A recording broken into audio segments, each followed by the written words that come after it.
Tuhan, sahabat GPIB. Apa kabarnya hari ini? Syukur kepada Tuhan kita bisa berjumpa kembali dalam program Morning Call GPIB pada pagi hari ini.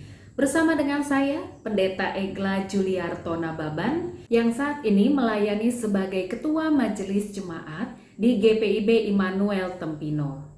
Sebelum kita merenungkan pembacaan Alkitab, marilah kita berdoa. Allah Bapa yang bertata di dalam kerajaan surga, sungguh kami mensyukuri rahmat-Mu yang baru di hari yang baru ini, kepercayaan Tuhan yang baru untuk kami jalani. Ketika kami boleh bangun dalam kesegaran dan kekuatan tubuh, kami hendak melakukan dan melanjutkan aktivitas keseharian kami. Sebelum kami beraktivitas, kami hendak mengawalinya dengan kebenaran sabda-Mu yang menerangi jalan hidup kami, memberi tuntunan pada kami, sehingga kami berlaku seturut dengan kehendak-Mu. Bersabdalah ya Tuhan, kami umat-Mu siap untuk dibentuk dan dibarui. Amin. Saya akan membacakan pembacaan Alkitab dari 1 Samuel pasal 9 ayat 21. Tetapi jawab Saul, bukankah aku seorang suku Benyamin, suku yang terkecil di Israel, dan bukankah kaumku yang paling hina dari segala kaum suku Benyamin? Mengapa Bapa berkata demikian kepadaku? Demikianlah pembacaan Alkitab.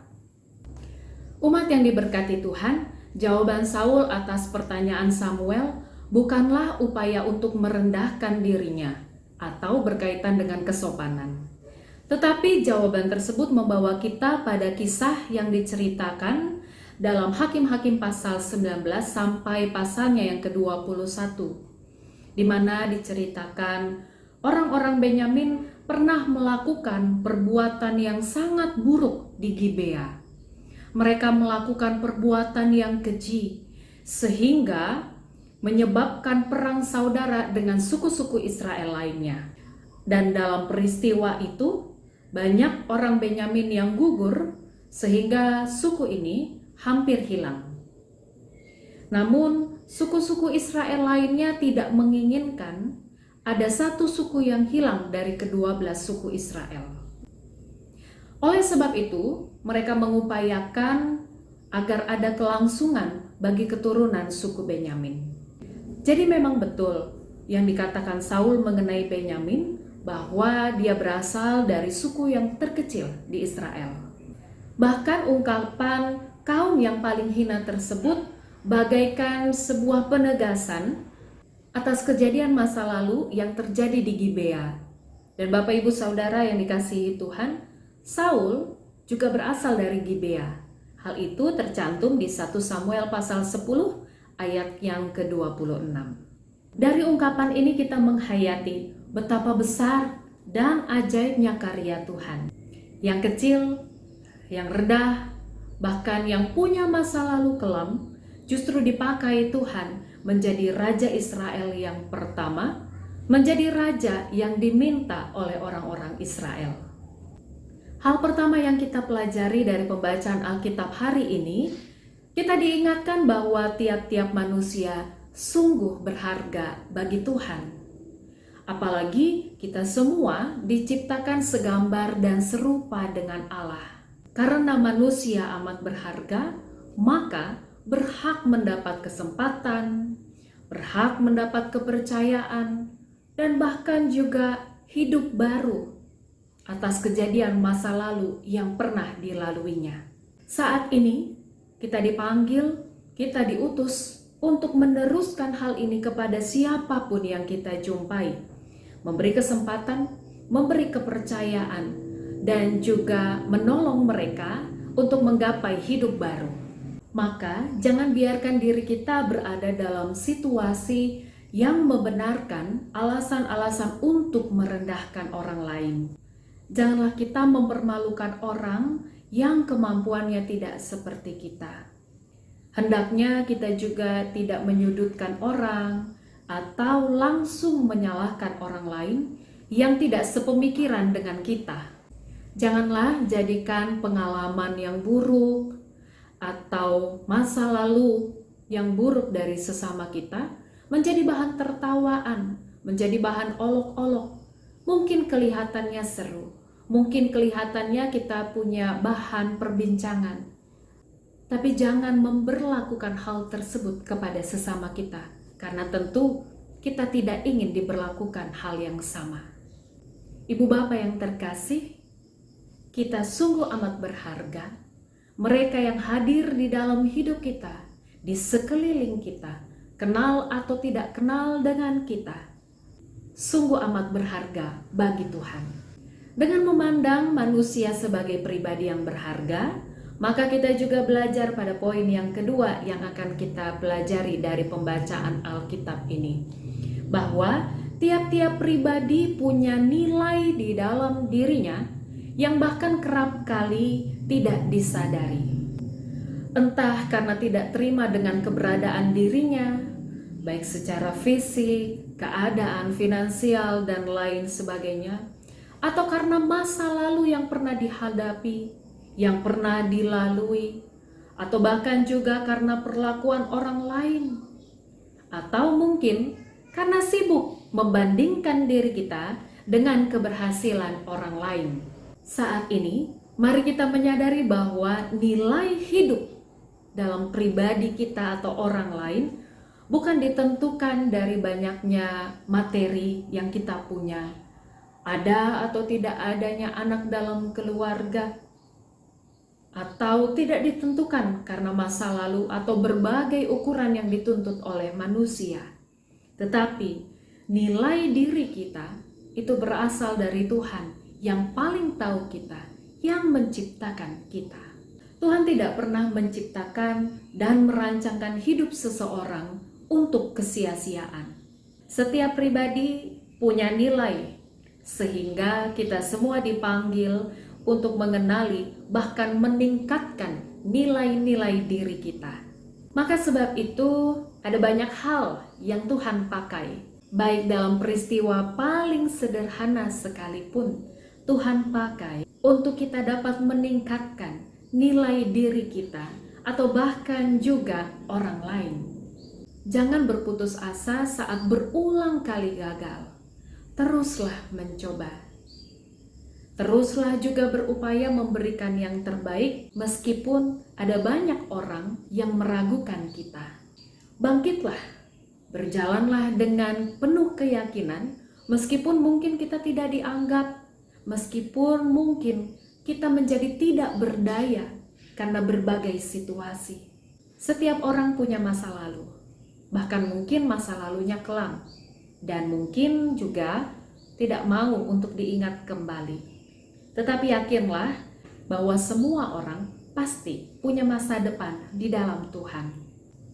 Percayalah, dalam setiap jatuh bangun, pahit manis, Tuhan itu sedang menenun hidup kita, bagaikan menenun sebuah kain yang sangat indah. Melalui pembacaan Alkitab saat ini kita melihat bahwa Tuhan justru punya cara yang tak terselami akal manusia untuk memakai setiap orang yang dipilihnya melaksanakan rancangan keselamatannya. Sahabat GBB, selamat menjalani sepanjang hari ini dengan kesegaran yang baru. Kita sungguh amat berharga, dan jangan lupa sesama kita yang kita jumpai, kenal atau tidak kenal, juga amat berharga.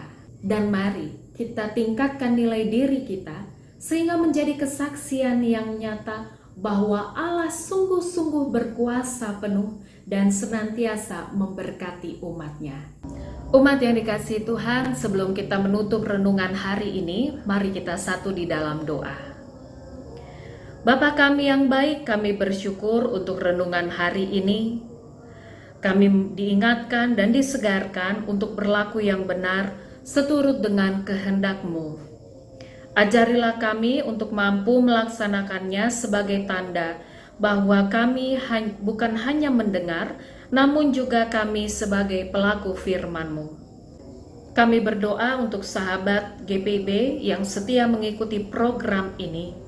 Di dalam setiap langkah perjalanan, ya Tuhan, karuniakanlah perlindungan dan keselamatan. Di dalam pergumulan, kami yakin akan selalu ada pertolongan dari-Mu, ya Tuhan. Bahkan selalu ada harapan di tengah-tengah kesulitan agar kami bergerak pada tujuan hidup ini. Jika ada di antara kami yang sakit, kami percaya pemulihan yang asalnya dari Tuhan terjadi. Oleh sebab itu, kiranya kami tenang dan bersukacita dalam menghadapi apapun yang saat ini sedang Tuhan percayakan untuk kami jalani. Kami juga memohon Tuhan memberkati setiap tim yang bertugas dalam program Morning Call GPIB ini, sehingga karya-karya mereka terus menjadi berkat untuk pertumbuhan iman umat. Ampuni setiap kesalahan dan pelanggaran kami, ya Tuhan, agar kami pun juga mampu untuk memberi pengampunan kepada sesama kami dan juga menjadi saksi-saksi-Mu. Kami serahkan hidup kami sepenuhnya hanya di dalam Yesus Kristus, Tuhan dan Juru Selamat kami yang hidup. Amin. Ibu, Bapak, Saudara yang dikasihi Tuhan, demikianlah perenungan pada hari ini. Selamat menjalani hari yang baru dengan sukacita dan damai sejahtera. Kiranya Tuhan Yesus memberkati kita sekalian. Shalom.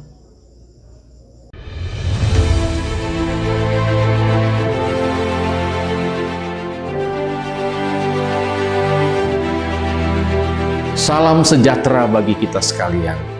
Sebagai warga bangsa, hidup dalam kebersamaan adalah sebuah keadaan di mana individu atau kelompok saling bekerja sama, berinteraksi, menghormati, dan saling mendukung satu sama lainnya. Memasuki usia ke-75 tahun, Majelis Sinode GPIB akan merayakan kebersamaan bersama anak bangsa, menyelenggarakan sebuah konferensi sinodal Germasa GPIB di tahun 2023 yang diadakan di Kota Singkawang, Kalimantan Barat pada tanggal 19 hingga 23 Agustus tahun 2023. Kolaborasi dan interaksi positif ini tentu saja menjadi momentum berharga bagi warga bangsa untuk saling berbagi ide, pengalaman, dan pengetahuan dalam demi persatuan dan kesatuan bangsa Indonesia dengan cara-cara yang cerdas.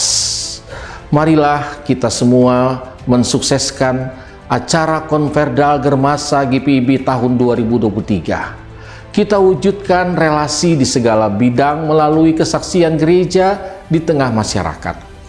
Tuhan menolong pelayanan kita bersama.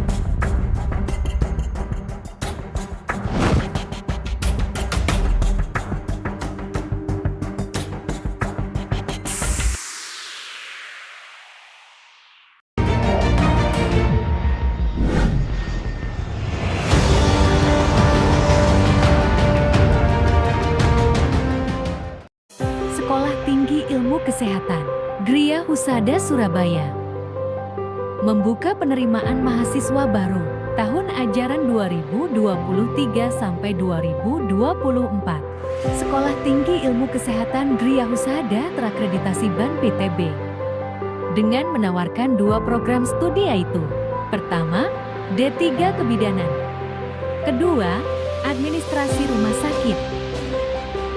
Ada juga fasilitas yang memadai seperti asrama putri, perpustakaan, gazebo dan hotspot area, dan masih banyak lagi. Pendaftaran gelombang pertama dibuka pada Desember 2022 sampai Februari 2023. Gelombang kedua dibuka pada Maret 2023 sampai Mei 2023. Gelombang ketiga dibuka pada Juni 2023 sampai September 2023. Untuk informasi lebih lanjut, dapat menghubungi nomor di bawah ini.